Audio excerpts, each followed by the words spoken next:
Pati ako ay kinulong ng Kongreso. Narito sa ngayon ang pahayag ni Senator Bato de la Rosa. Naggalit na ang taong bayan sa Kongres sa mga pinaggagawa nito o ang kanilang pinagluloko ang taong bayan. Narito sa ngayon ang pahayag ni Senator Bato de la Rosa.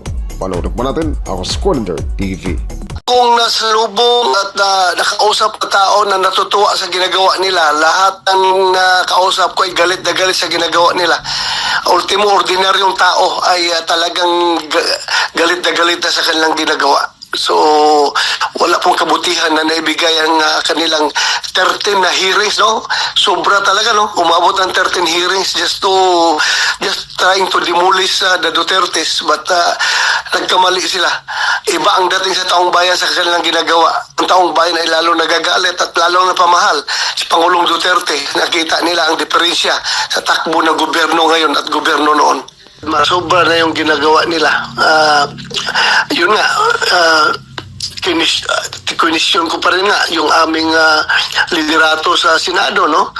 Sinabi ko, alam nyo, pag ganito palagi mangyayari, chances are yung mga tao na who are trying to seek redress dito sa Senado because of the abuses that they are experiencing from the lower house ay mawala na ng pag-asa sa buhay dahil iniisip na, titingnan nila.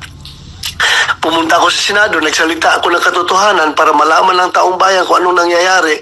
And yet, hindi ako kayang depensahan ng Senado.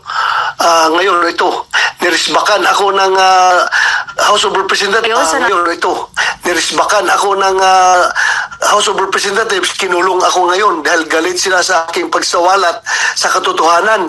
Taong bayan ay lalo nagagalit at lalo napamahal si Pangulong Duterte. Nakita nila ang diferensya.